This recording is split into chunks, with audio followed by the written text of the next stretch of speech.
வணக்கம். ரமேஷ் கண்ணனின் சமூக பார்வை யூடியூப் சேனல் மூலமாக உங்களை எல்லாம் சந்திப்பதில் நான் பெருமகிழ்ச்சி அடைகின்றேன். நம்ம எப்போ நியூஸ் போட்டாலும் நல்ல தெளிவாக ஆராய்ந்து பொய் செய்தி இல்லாமல் உண்மையான செய்திகளில் 4-5 சேனல்களில் கன்ஃபார்ம் செய்த பிறகுதான் அதை பற்றி நாம் மக்களுக்கு சொல்லுவோம். நம்ம ஏற்கனவே வந்தது நீ சொல்கிறதுல என்ன பிரயோஜனம்னு நினைப்பாங்க பலர். ஆனால் அரசியல் எல்லாருக்கும் அரசியல் பழக வேண்டும், எல்லோருக்கும் அரசியல் தெரிய வேண்டும் என்று நினைப்பவர்கள் எளிமையான முறையில் மக்களுக்கு, அதாவது ஒரு விஷயம் எனக்கு புரிஞ்சிச்சுன்னா எல்லாருக்கும் புரிஞ்சிச்சுன்னு அர்த்தம். அப்போ நான் எனக்கு எப்படி புரிஞ்சுதோ அதை மக்கள்கிட்ட நம்ம அதே பாணியில் சொல்லி கொடுக்கணும். ஏன்னா மக்களுக்கு இந்த அரசியல் புரிதல் இதெல்லாம் வந்துடுச்சுன்னா ஒரு நடிகனை பார்க்கறதுக்காக போய் 42 பேர் உயிரிழந்திருக்க மாட்டார்கள். ஒன்றும் நம்மளை போல ஒரு மனிதர்கள் தான் நடிக்கிறார்கள்.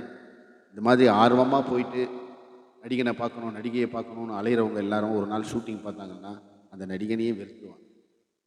ஒரு நாள் ஷூட்டிங் போகும், என்னடா இதையாடா 1 மணி நேரம் எடுத்துக்கிறான், இதையாடா ஒரு நாளெல்லாம் எடுத்துன்னு இருக்கான். நீங்கள் பார்த்து அப்படியே இம்ப்ரெஸ் ஆகி பைத்தியக்காரன் ஆகிற அளவுக்கு எடிட்டிங் பண்ணுவார்.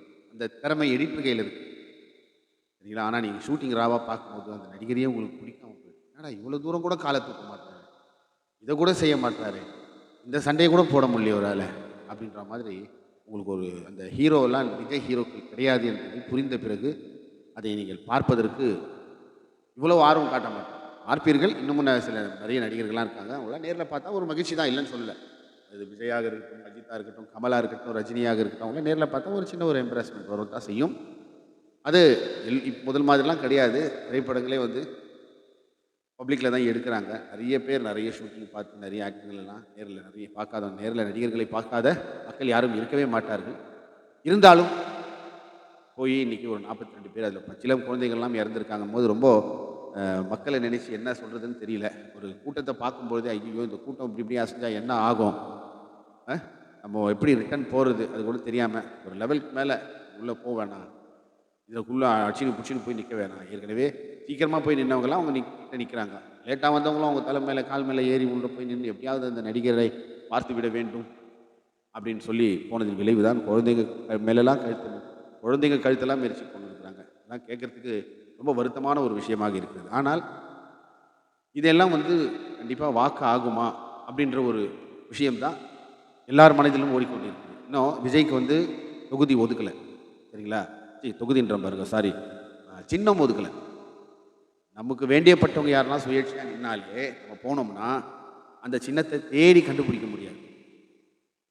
தேடி தேடி பார்த்துச்சு சூரியனுக்கோ வழக்கமாக போடக்கூடிய இரட்டை இலைக்கோ காங்கிரஸுக்கோ போட்டுட்டு வந்துடக்கூடிய வாக்காளர்கள் அவங்கவுங்களுக்கு தெரியும். அவங்க சொந்தக்கார சின்னத்தை அவங்க வேண்டியப்பட்ட ஒரு சுயேட்சையாக நிற்பார். அவர் தேடி கண்டுபிடிக்க முடியாமல் வேறு எதுக்குன்னா போட்டு வெளியே வந்தவங்க நிறைய பேர் வெளியே சொல்ல மாட்டாங்க. ஏன் சொல்கிறேன்னு சொன்னால், இது இந்த தேர்தலில் அவங்க செட் பண்ணுற அந்த சின்னங்கள் வரிசை இருக்குல்ல, அதில் சுயேட்சைகள் ஒரு தொகுதியிலையும் பார்த்தீங்கன்னா 20 பேர் 40 பேர் பிடிப்பாங்க.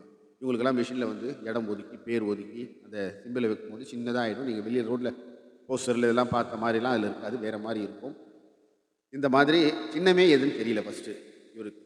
அதுக்குள்ளே அவருடைய பிரபலத்துக்கு ஏற்ற மாதிரி ப்ராப்ளம் வந்துச்சு.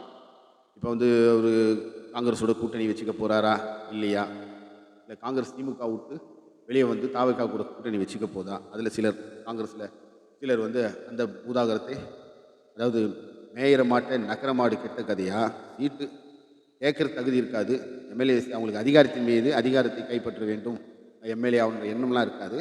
ஆனால் சிலர் இந்த மாதிரியான சில விஷயங்களை நோண்டி விட்டுருவாங்க.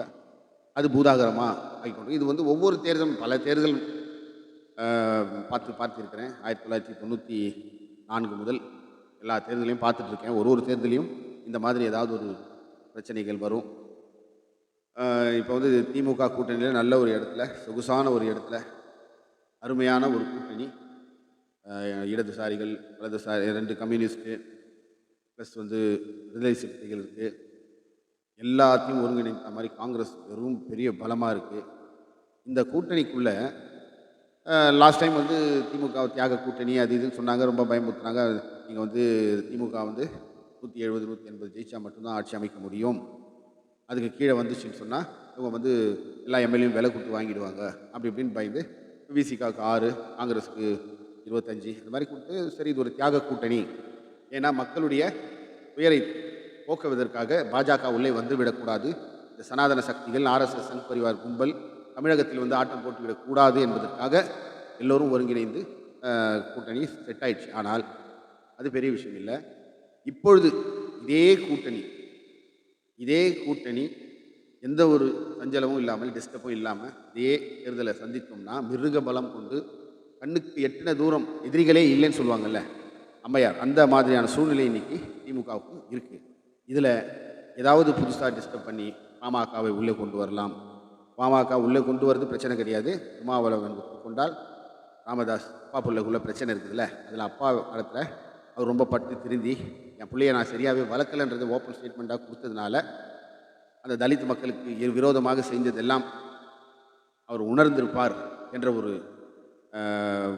நிலைப்பாடை வைத்துக்கொண்டு இதில் வந்து அங்கே ஒரு துரோகி அப்பாவுக்கு வாங்கி கொடுத்த அந்த பதவிகளை சுகங்களை எல்லாம் அனுபவித்து விட்டு டெல்லிக்கு போய் அமித்ஷா கிட்ட பேரம் பேசிட்டு கூட்டணி கூட்டு வரேன்னு சொல்லி அப்பாவை மிஞ்சி வேலை செய்யும்பொழுது அப்பா அதுக்கு ஒத்துக்காதனால அவங்க அப்பா பிள்ளைக்குள்ளே 1000 பிரச்சனைகள் வந்து இன்று ஓப்பன் மேடையிலேயே தேம்பி அழுகுறாரு. நான் பிள்ளைய சரியாக வளர்க்கலை, என்னை கொலை பண்ணுறதுக்கு கூட தயங்க மாட்டான் அப்படின்லாம் சொல்லி அவர் கண்ணீர் விட்டு அந்த சமுதாயத்தை உண்மையிலே வந்து ஒரு நல்ல போராளி தான் ராமதாஸ் அவர்கள். எம்பிசி அப்படின்ற ஒரு பட்டியலை புதிதாக தமிழகத்தில் மட்டும்தான் எம்பிசி என்ற ஒரு பட்டியல் இருக்கும். அந்த பட்டியலை டாக்டர் கலைஞர் அவர்கள் ராமதாஸுடைய போராட்டத்திற்காக அவராக கொடுத்த அந்த பட்டியல் எம்பிசி என்ற அந்த வாங்கி தந்த பெருமை ராமதாஸை சேரும். அதை மக்கள் யாரும் மறக்க மாட்டார்கள். ஆனால் அவர் அதற்கு பிறகு நாடக காதல் அது இது ஜாதியை தூக்கி பிடிச்சி ரொம்ப பேசுறது, ஒரு தலித் மக்களை வந்து அந்த என்ன சொல்கிறது தர்மபுரியில் குடிசைகளை எல்லாம் கொளுத்திய பொழுது அதற்கு ஆதரவாக நின்றதும் நாடக காதல் என்று சொல்லி தலித் பசங்க ஜீன்ஸ் போட்டு டிஷர்ட் போட்டு பெண்களை மயக்கிறாங்க அப்படின்லாம் சொன்னார் பார்த்தீங்களா. இதிலெல்லாம் வந்து அந்த மக்களுக்கு வந்து அருவருப்பாக அவரை பார்த்து கொண்டிருந்தார்கள். ஆனால் இப்பொழுது வந்து அவர் கொஞ்சம் சமநிலைக்கு வந்திருப்பார் நம்பிக்கையோடு திருமாவளவன் அவர்கள் ஏற்றுக்கொண்டால் மற்றவர்களுக்கு யாரும் ராமதாஸ் அவர்கள் எந்த ஒரு பிரச்சனையும் கிடையாது. ஆனால் இதில் வந்து பார்த்தீங்கன்னு சொன்னால் இப்போது நடிகர் விஜய் அவர்கள் வந்து கொள்கை எதிரி பாஜகன்னு சொல்கிறார். கொள்கை எதிரின்னு சொல்லிட்டு இது வரைக்கும் பாஜக அவரை வந்து என்ன செஞ்சாலும் பாஜகவை பற்றி அமித்ஷாவையோ மோடியோ ஒரு வார்த்தை கூட ஒரு மேடையில் பேசுறது கிடையாது. அவர் எதிர்க்க மாட்டேங்கிறாரு. அது ஒன்று. ரெண்டாவது வந்து அவர் தனி கட்சி ஆரம்பித்த உடனே சங்கிங்கெல்லாம் ஒன்றா சேர்ந்துக்கிட்டு அவருக்கு வந்து ஒய் பிரிவு பாதுகாப்பு அவர் கேட்காமலேயே ஓடி வந்து கொடுத்தது. இப்போ வந்து பாஜக வந்து அவருடைய ஜனநாயகம் படத்தை ரிலீஸ் பண்ண விடாமல், நான் ஒரு சென்சார் போர்டு மெம்பர், நான் ஆல்ரெடி சென்சார் போர்டு மெம்பராக இருந்திருக்கிறேன், அதனால் எனக்கு தெரியும். ஒரு படத்தை வந்து பேன் பண்ணுறதுக்கு சென்சார் நிர்வாகிகளுக்கு எந்த ஒரு அதிகாரமும் கிடையாது. இப்போ கோர்ட்டுக்கு போகிற அளவுக்கு அந்த படத்தில் என்ன பிரச்சனை இருக்குதுன்றது தெரியாது. சீன்களை வந்து டைலாக் கட் பண்ணலாம், சீன் வந்து மக்களிடையே பிரச்சனை ஏற்படுத்தக்கூடிய சில வசனங்கள் வந்து எடுக்க சொல்லலாம். யூவா ஏவா யூஏவா அப்படின்னு சர்டிஃபிகேட் கொடுக்கலாம், சரிங்களா. அது வந்து யூன்னு சொன்னால் யார் வேணாலும் பார்க்கலாம். நிறைய நம்ம தமிழ் படங்கள் யூ சர்டிஃபிகேட் வாங்குவதற்காக தான் ஆசைப்படுவார்கள். ஆனால் கொஞ்சம் வைலன்ஸ் அதிகமாக இருந்ததுன்னு சொன்னால் யூஏன்னா சின்ன பசங்களும் பார்க்கலாம், பட் பெரியவங்களோட கைடன்ஸோடு வரணும். தனியாக வந்து அந்த படத்தை பார்க்கக்கூடாது. அப்பா அம்மா கூட அண்ணன் தம்பி கூட வந்து மெச்சூரிட்டி ஆனவங்க கூட வந்து பார்க்கலாம். இந்த மாதிரி சண்டைலாம் இதெல்லாம் அப்படி பெரியவங்க வந்து ஏதோ ஒரு விளக்கம் சொல்லிக்குவாங்கல்ல. அதனால் யூஏன்றது அது, ஏன்றது அடல்ட் ஒன்லி. இதில் ஏதாவது ஒரு சர்டிஃபிகேட்டை கொடுத்துட்டு போக வேண்டியது தான். யூஏ கொடுத்துட்டு கூட அதுக்கப்புறமா நீங்கள் கிளைம் படத்தை ரிலீஸ் பண்ணிவிட்டு, நான் விக்ரம்லாம் அப்படி தான் ரிலீஸ் ஆச்சு. ரிலீஸ் ஆகும்போது ஏ சர்டிஃபிகேட்டோட ரிலீஸ் ஆகி அப்புறம் யூஏ வாங்கினாங்க. அதுக்கப்புறமா அந்த மாதிரி எது வேணாலும் பண்ணிக்கலாம் ரிலீஸ் டேட்டை வச்சுக்கின்னு. ஆனால் இது வந்து அரசியல் ரீதியாக. ஆனால் இது உண்மையிலேயே விஜயை வந்து பாஜக அடிக்கணும்னு நினைக்குதா? ஏன்னா பாஜகவை எதிர்க்கிற இங்கே வல்லமை பெற்றவர்கள் இங்கே திமுகவும் காங்கிரஸ் தான் மெயின். ரெண்டாவது திமுக. இவர்களுக்கு தமிழ்நாட்டில் வந்து பாஜகவுக்கு நேர் எதிரி ராகுல் காந்தி மட்டும்தான் பாஜகவை எதிர்க்கிறாரு. ஸ்டாலின் வந்து பவர்ஃபுல்லாக எதிர்க்கிறாரு. அந்த பக்கம் மம்தா அருமையாக எதிர்க்கிறாங்க. அருமைன்னு சொல்லலாம், அந்த மாதிரி எதிர்க்கிறாங்க. இவங்க 3 பேரில் இங்கே ஸ்டாலின் வந்து திமுக வந்து பாஜகவே ஒருபோதும் எதிர்க்கிறாங்க அப்படின்ற ஒரு அந்த பிம்பத்தை உடைப்பதற்காக எங்களுக்கு விஜயும் எதிரி, விஜய்க்கும் பாஜகவுக்கும் மோதல் அப்படின்னும் போது இப்போ பாஜக எதிர்ப்பு ஓட்டுகள் வந்து நம்பிக்கையோடு விஜய்க்கு போடுவாங்க இன்னும் கொஞ்சம் பேர் அப்படின்ற ஒரு சூழ்ச்சியாக கூட இருக்கும். ஏன்னு சொன்னால் மகாபாரதத்தை நல்லா தெரிஞ்சவங்க, இந்த சங்கிகள் வந்து ஏன் மகாபாரதத்தை தூக்கி கொண்டாடுதுங்க, அதில் வந்து கீத உபதேசம் இதில் எதனால வந்து தூக்கி கொண்டாடுறாங்க அப்படின்லாம் இந்த சூட்சுமங்களை நீங்கள் கவனித்து பார்த்தீங்கன்னா எல்லாமே சூழ்ச்சி தான். சூழ்ச்சியின் மூலமாக தான் அவர்கள் வெல்வார்களே தவிர பராக்கிரமத்திலேயோ பலத்திலேயோ நேருக்கு நேர் தோளுக்கு தோல் மோதியோ வெல்லவே மாட்டார்கள். சூழ்ச்சிகள் எந்தெந்த வகையில் சூழ்ச்சி செய்வாங்கன்றதை நம்ம உஷாராக பார்க்கணும். இப்போ வந்து விஜய்க்கு ஏற்படுத்தக்கூடிய அந்த பாஜக எதிர்ப்புன்றது படம் ரிலீஸ் பண்ண விடாமல் தடுக்கிறாங்க. இப்போ வந்து சிபிஐ விசாரணைக்கு போயிருக்கிறாரு. அங்கே என்ன பண்ண ஒரு நாள் 2 நாள் திகார் ஜெயிலில் கூட வைக்கிறதுக்கு கூட வாய்ப்பு இருக்குது. ஏன்னா இதெல்லாம் அவருக்கு இங்கே தமிழ்நாட்டில் ஸ்கோர் ஆகுன்றது அவங்களுக்கு நல்லா தெரியும். எப்பவுமே கடவுள் சொல்லுவாங்க பார்த்தீங்களா, அதை அவர் என்னெல்லாம் அதை விட பவர்ஃபுல்லாக சாத்தான் வாட்ச் பண்ணுவான் எல்லாத்தையும் மாதிரி சொல்லுவாங்க. நிறைய விஷயங்கள் பைபிளில் எல்லாம் சொல்லுவாங்க. அது மாதிரி சட்டம் போடுற போலீஸ் வக்கீலை விட குற்றவாளிகள் வந்து ஒரு படி மேலே யோசிப்பாங்கள்ல, அதே மாதிரி தான் பாஜக வந்து ஓட்டு திருடுறாங்க எல்லாமே. இந்த மாதிரி இதுக்கு முன்னால் 67 ஆண்டு காலில் எந்த ஒரு மாநில முதலமைச்சர் இந்த மாதிரி ஏதாவது ஒன்று செஞ்சால் கூட இமீடியட்டாக டிஸ்மிஸ் ஆகிடும். உடனே நடவடிக்கை, அவங்க பதவி விட்டு விலகிடுவாங்க. முடியாது. ஒரு ட்ரெயின் ஆக்சிடென்ட் ஆச்சுன்னா அந்த ரயில்வே துறை அமைச்சர் படாத பாடுபட்டுருவார். உடனே வந்து அவர் ராஜினாமா செய்யக்கூடிய அளவுக்கு தலைமைனா அப்போ காங்கிரஸ் தானே ஆண்டு இருந்தது, காங்கிரஸுடைய தலைமை அந்த அளவுக்கு இருக்கும். நீ என்ன பண்ணியிருந்த பதில் சொல்லு அப்படின்னு சொல்லி அது எவ்வளோ பெரிய ஆளாக இருந்தாலும் அவர்கள் மீது நடவடிக்கை பாயும். இவர்கள் மேலேயே நம்ம சரியான ஒரு குற்றச்சாட்டி அதை வச்சிட்டோம்னா தலைமை அதுக்கு ரெஸ்பான்ஸ் பண்ணணும், வழக்கு போடணும், அதை விசாரணை பண்ணி உண்மை நிலை என்னன்னு கண்டுபிடிச்சி அதுக்கான தண்டனை வழங்குவதில் சட்டம் இறங்கும். அந்த விஷயத்தில் அரசாங்கம் தலையிடாது, மேக்சிமம் தலையிடாது. சரிங்களா? அப்படியான ஆட்சிகளையும் நம்ம பார்த்துட்டு இது வந்து ஒரேடியா அராஜகமாக ரேப் பண்ணுறவங்களுக்கெல்லாம் கவர்மெண்ட் சப்போர்ட் நிற்குது. பார்லிமெண்ட்டில் வந்து பில்கிஸ் பானு வழக்கில் அதாவது பிறப்புறுப்பில் கையை விட்டு குழந்தைய வெளியே எடுத்து கொண்ட பாவிகளும் அவங்களுக்கு பார்லிமெண்ட்டில் பேசுறதுக்கு ஒரு எம்பிக்கு யார் ரைட்ஸ் கொடுக்குது? அவங்கள வந்து விடுதலை செய்யறதுக்கு தீர்மானம் போட்டு விடுதலை செய்யக்கூடிய அளவுக்கு மக்கள் விரோத ஆட்சி மத்தியிலே நடைபெற்று கொண்டிருக்குதுன்னு சொன்னால் இது எவ்வளோ ஒரு டேஞ்சரான, அதாவது ஒரு தீவிரவாத இயக்கங்கள் தீவிரவாதிகள் இருக்காங்க இல்லைங்களா, அவங்க பார்த்தீங்கன்னா ஒரு வீடியோ எடுத்து ஒரு மனுஷனுடைய கழுத்தை கரன்னு அப்படியே மீன் ஆடு மாதிரி வெட்டுற மாதிரி அதை கூட ஏதோ ஹலால் பண்ணி பட்டுன்னு வெட்டுவோம் ஆடை. அந்த ஒரு கருணை கூட இல்லாமல் மொல்லமாக இருப்பான். அறுத்து அப்படியே ரத்தம் செதற அப்படியே வீடியோ எடுத்து காட்டுவான். ஏன்னா அவன் பண்ண போகிறது ஒரு கொலை. இங்கே நம்ம ஊரில் நடக்காத கொலைங்களா, அவளோட பசங்களாம் கொலைகளை பண்ணுதுங்கன்னு வச்சுங்க. ஆனால் அவன் வந்து அதை ஒட்டுமொத்த உலகத்தையும் பயம் பொறுத்துவதற்காக அவர்களை எதிர்த்து வேலை செய்யறதுக்கு யாருமே வரக்கூடாது, அவங்க இடத்துக்குள்ள அவ்வளோ அனாவசியமாக அவங்கள யாரை எதிர்க்கக்கூடாது, இந்த பயம் வந்து எல்லாருக்கும் அந்த பயத்தை உண்டாக்கணும் என்பதற்காக இந்த தீவிரவாதிகள் செய்யக்கூடிய அந்த செயல் இருக்குதுங்களா, அது மனிதத்தன்மையே இல்லாமல் கொடூரமாக இருக்கும். அந்த மாதிரியான ஐடியாலஜி தான் பாஜக பண்ணுறது. ஆட்சி இல்லைன்னு வச்சுங்க, ஒருத்தன் வெளியே வரும். இன்றைக்கி வந்து இங்கே திமுக ஆட்சிக்கு இப்போது இங்கே இருக்குல்ல, இங்கே வரானுங்களா, இங்கே வந்து அங்கே நார்த் சைடில் வந்து அவங்க கையில் அதிகாரத்தை கொடுத்துட்டா அவங்க என்ன வேணாலும் பண்ணுவாங்க.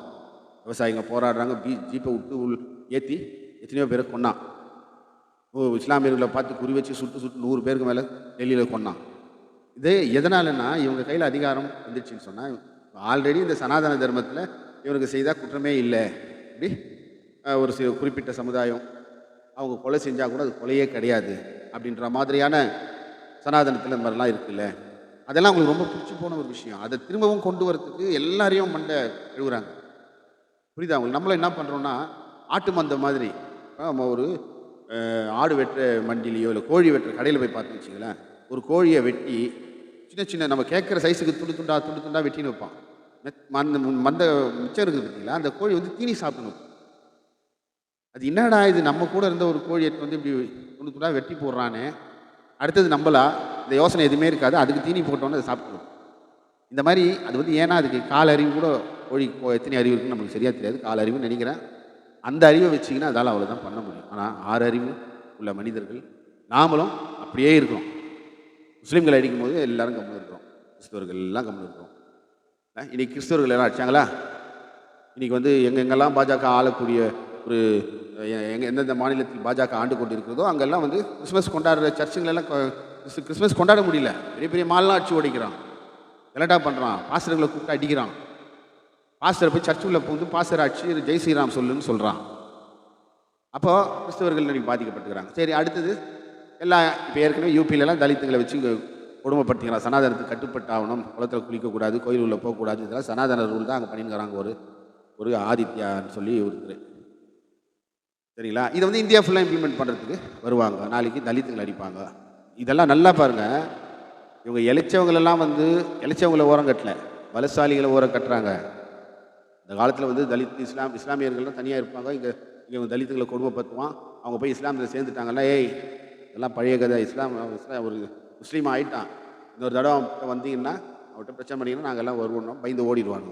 அதோடு அவங்க ஃபேமிலிக்கிட்ட வரவே மாட்டாங்க. இப்படி தான் நிறைய பேர் இஸ்லாத்துக்கு போனது, கிறிஸ்தவத்துக்கு போனதெல்லாம் இதனால தான். நடக்கிற கொடுமைகளை தாங்க முடியாமல் கொஞ்சம் அறிவு இருக்கிறவங்க, மந்த கூட்டம் அப்படியே ஃபாலோ பண்ணிட்டு இருக்கோம், இன்னும் கூட பண்ணிட்டு இருக்குது, அது வேறு விஷயம். கொஞ்சம் மூளை இருக்கிறவங்க, கொஞ்சம் சொரணை இருக்கிறவங்க கூட வந்துடுவாங்க வெளியில். இப்படி வந்தது தான் இஸ்லாம் மதமாக இங்கே கால் ஊன்றி பெருசாக வந்தது காரணமும் கிறிஸ்தவம் இப்படி தான் வந்தது.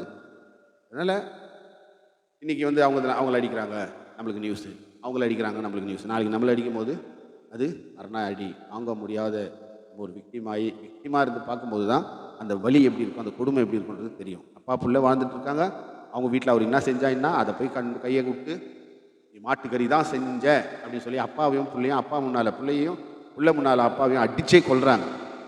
இது வந்து கதையாக கேட்கும்பொழுதோ நியூஸில் படிக்கும்பொழுது உங்களுக்கு கண்டிப்பாக வந்து அது ஒரு சாதாரண ஒரு நிகழ்வாக தெரியும். அதை உங்களுக்கு அது நடக்கும் பொழுது அது வந்து தாங்க முடியாத ஒரு வலி என்பது என்னன்றது அப்போ தான் தெரியும். அதனால் எந்த காரணத்தை கொண்டு ஊழல்னுமா எனக்கு தெரிஞ்சதெல்லாம் அதுதான். அவன் பண்ணுறது வந்து அதுக்கு வேறு ஏதாவது பேர் சொல்லுவோம். நம்ம ஆளுங்க ஏதாவது பண்ணிட்டாங்கன்னா அது ஐயோ ஊழலுங்க அப்படி இப்படின்னு சொல்லி. ஏன்னா டாப் இடத்துல, முக்கியமான இடத்துல, செனட்டு, பெரிய பெரிய கார்பரேட், இங்கெல்லாம் முக்கியமான இடங்கள்லாம் ஒரு குறிப்பிட்ட சமுதாயத்தை பேர் தான் கீ போஸ்ட்டில் இருப்பாங்க. அவங்க சொன்னால் அவங்க கேட்டு ஆட்டு மந்த மாதிரி எல்லாம் அப்படி கீழே அப்படியே பேசின்னு வரும். அவங்க கிட்ட பிடிக்கிறவங்க, அவங்களால காரியம் நடத்திக்கிறவங்களாம் அதை நம்பினாதான் தானே ஒரு படத்தை சொல்லுவாங்க, இதெல்லாம் நம்பினாதான் சோறுன்ற மாதிரி. அது உண்மையான டைலாக். அது இதெல்லாம் நீங்கள் வந்து ஏற்றுக்கினீங்கன்னா உங்களுக்கும் சம்பாதிக்க விடுவாங்க, சில விஷயங்களில் ஒத்துக்குவாங்க. அவங்களோட பெருசாக வந்துடக்கூடாது, அவங்களோட பெருசாக வந்து யோசிக்கவே கூடாது. அப்படின்னா உங்களுக்கு ஓரளவுக்கு ஏதோ அட்ஜஸ்ட் பண்ணி போவாங்க. இதெல்லாம் கேள்வி கேட்குறவங்க, இந்த உண்மைகளை பேசுகிறவங்க, இவங்களெல்லாம் வந்து அதில் சேர்த்துக்கவே மாட்டாங்க. அவங்க ஒரு தனி உலகமாக அவங்க மட்டும். இதில் 1-2 வாய்ப்பு கட்சி தலித்துகளும் ஒரு சில முக்கியமான பொறுப்புகளில் பொம்மை மாதிரி உட்கார வைப்பாங்க. அந்த மாதிரி உட்காந்துட்டா மற்றவங்க கிட்ட கூட 4 விஷயம் நடந்துடும் தலித்துக்கு. ஆனால் ஒரு தலித்தை அந்த இடத்துல போட்டாங்கன்னு வச்சுங்களேன், அவங்ககிட்டருந்து நம்மளுக்கு எதுவுமே நடக்காது.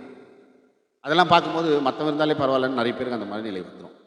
அப்படி கிடையாது. பொதுவாக பார்க்கணும். யார் எந்த இடத்துக்கு வந்தாலும் பொதுவாக பார்க்குற தலைவர்களை நம்ம தேர்ந்தெடுத்து பார்லிமெண்ட்டுக்கும் சட்டமன்றத்துக்கும் மக்கள் அனுப்பணும். சின்னத்துக்கு கொடுக்குற வெயிட்டேஜை அது உங்கள் லோக்கலில் நிற்கிற இந்த கேண்டிடேட்டுக்கு கொடுங்க. இவரா, நம்ம ஊரா, இவர் என்ன, இவருடைய குணம் என்ன, இவர் எதைப்பா, இவர் வந்து எல்லா மக்களையும் பொதுவாக பார்ப்பாரா, இவர் வந்து 24/7 நம்மளுக்காக உழைக்க தயாரா, முதல்ல வேலை செய்ய வந்திருக்கிறாரா, கௌரவத்துக்கு போஸ்ட்டுக்கு சும்மா வாங்கிட்டு ஃபாரினில் சுற்றி நிற்பாரா, இவரை பார்க்குறது எளிதாக இருக்குமா, இவரை பார்க்கவே முடியாதா, இப்படியெல்லாம் சிந்திச்சு ஓட்டு போடுங்க. 2000 ரூபா, 5000 ரூபா, 10,000 ரூபா கொடுத்தா கூட அந்த ஒரு ஓட்டுக்கு வேல்யூ அது கிடையாது. பல கோடிக்கு ஒர்த்தான அந்த ஓட்டை சில்லற காசுக்கு விற்காதீங்க. அப்படியே ஓட்டுக்கு காசு கொடுத்தாலும் அது உங்கள் காசு. உங்கள் காசை திருநவன் தான் அதை கொடுக்க முடியும். நேரடியாக நல்லது செய்யணும்னு தேர்தலில் எலெக்ஷன் நிற்கிறவனால எதுவும் கொடுக்க முடியாது. நல்லவனை பார்த்து ஓட்டு போடுங்க. இதுக்கெல்லாம் மயங்காதீங்க. சங்கிகள் எந்த ரூபத்திலையும் கூறுவதற்கு, எந்த ரூபத்திலேயாவது உள்ளே நுழைவதற்கு முயற்சி செய்து கொண்டிருக்கிறார்கள். நமக்கு நல்ல நேரம். காங்கிரஸ், திமுக, விசிக போன்ற கட்சிகள்லாம் தெளிவான சிந்தனையோடு இந்தியா கூட்டணி பலமாக இருக்கிறதுனால நம்மளுக்கு இப்போதைக்கு இந்த ஆபத்தெல்லாம் நெருங்காது. 200க்கும் மேற்பட்ட தொகுதிகளில் இந்த கூட்டணி கண்டிப்பாக வெற்றி பெறும். முதல்வர் சொல்வது உண்மைதான், உண்மையான வெற்றி. அதுக்கான எல்லா வாய்ப்புகளும் இருக்குது. திமுக உழைத்திருக்கிறாங்க. எந்த இடத்துக்கு நீங்கள் தமிழ்நாடு ஃபுல்லாக எந்த மாவட்டத்துக்கு போனாலும் ஏதாவது ஒரு வேலை நடந்துக்கிட்டே தான் இருக்குது. இதெல்லாம் அடுத்த 5 ஆண்டுகளில் இதனுடைய பலனெல்லாம் நம்ம அனுபவிப்போம். இவ்வளவுதான் மத்திய அரசு வந்து திமுகவை போட்டு டைட் பண்ணி அவங்கள வந்து அரசியலே செய்ய விடாமல், அவங்க திட்டங்களை நிறைவேற்ற விடாமல், மத்திய அரசு பணத்தெல்லாம் முடக்கி கொடுக்காமல் எவ்வளோ தான் பிரச்சனை பண்ணாலும் எந்த வழியிலையாவது எதையாவது உருட்டி பிரட்டிடுவாங்க. நம்ம வீட்டில் வந்து ஃபுல்லாக காசு கேட்டாங்கன்னா அம்மா போய் எங்கேருந்தாவது பிரட்டி கிருட்டி அங்கேருந்து இங்கேருந்து டப்பாலேருந்து தலை பின்னால் எங்கன்னா வச்சுருப்பாங்க, டிவி பின்னால் அங்கங்கே வச்சுருப்பாங்க. அதெல்லாம் எடுத்து பீராஞ்சி எடுத்து கொடுப்பாங்க பார்த்தீங்களா. அந்த மாதிரி நம்முடைய முதல்வர் அவர்கள் அந்த திட்டங்களை இலவச பேருந்தாக இருக்கட்டும், மகளிர் ஊக்கத்தொகை மாதம் 1000 ரூபாவாக இருக்கட்டும், எந்த ஒரு செயலையும் அவர் அந்த மாதிரி ரொம்ப கஷ்டப்பட்டு தான் செஞ்சுருக்காரு.